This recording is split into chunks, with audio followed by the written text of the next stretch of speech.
Så må I meget gerne iklæde jer nogle rekvisitter, hvis I vil her, for ligesom at træde ind i stemningen. Det, der foregår her, det er hjemløsespillet, og det er sådan et oplevelsesbaseret interaktivt spil, hvor Roskilde-gæsterne de har mulighed for at spille en hjemløs.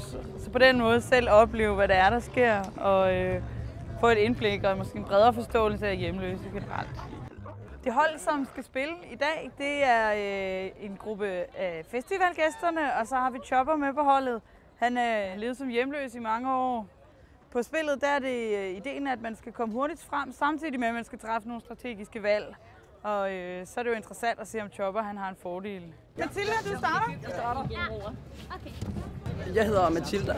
Jeg er fra Sverige, jeg er 19 år, og nogle gange så kan jeg ikke rigtig få det til at køre rundt. Min læge han siger, at jeg er maniodepressiv, og jeg prøver ligesom at have sådan nogle piller, men jeg kan ikke rigtig få min medicin til at fungere. Og jeg bor sådan i København sådan lidt på må at få.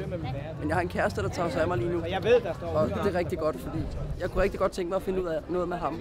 De har valgt en rolle hver, så kaster de med terningerne. De går fra 1 til 3. Der er 2 terninger, så man kan vælge, om man vil modtage kontanthjælp, eller om man vil rykke felter frem i tilværelsen. Så trækker man en episodekort, og deri fortælles en klassisk episode, som kan være traditionelle for hjemløse. Okay, nu skal du høre. Der er problemer med din kontanthjælp. Du befinder dig nemlig ikke i den samme kommune, hvor du sidst havde adresse. I spillet der er jeg Søren. Jeg er 25 år, grønlænder. Jeg har en far, der har drukket selvfølgelig. Så bliver jeg flyttet fra Grønland af. Børnehjem, gaden, tyveri, stoffer, druk. I virkeligheden så hedder jeg Chopper. Jeg er 49 år. Har været hjemløs stort set hele mit liv.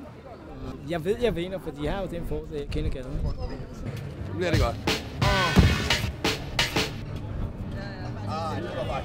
Jamen, jeg tror, jeg er en arbejdsbillede.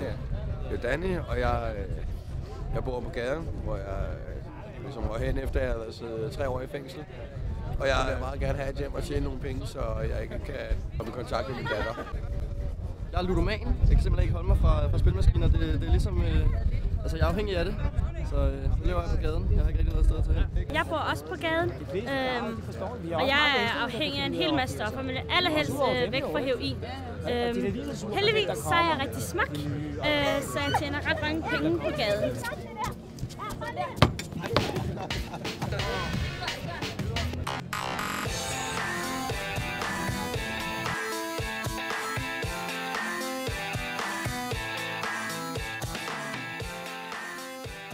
Ja, det var okay. Hvad siger du, Mathilda? Var du frem, eller?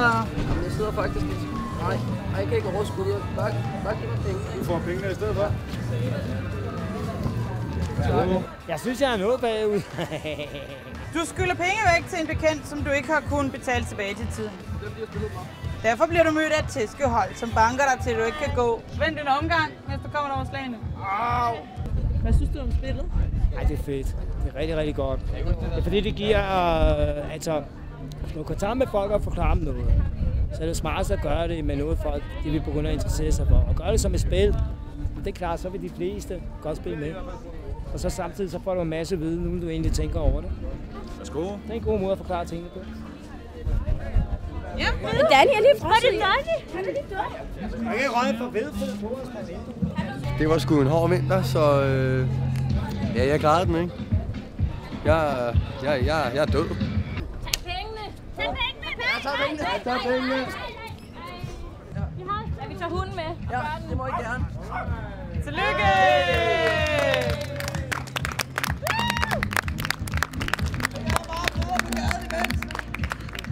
Der er mange flere venner herude. I må gerne komme og besøge mig. I kan altid sove på min sofa. Jeg synes, det er rigtig godt. Jeg synes, at det giver et indtryk af livet som hjemløs på en måde, som ikke er en sådan løftet pegefinger. De ting, der sker, er noget, der er taget for virkelige begivenheder. Og nogle af de ting, der sker, tænker man, wow. Fordi det er lidt sådan, ikke noget, der er i mediernes søgelys og sådan der. Hallo, så kan vi lige sådan hjemme hos mig. Nu er vi party. 2 dage senere, nå, det snakker vi ikke om.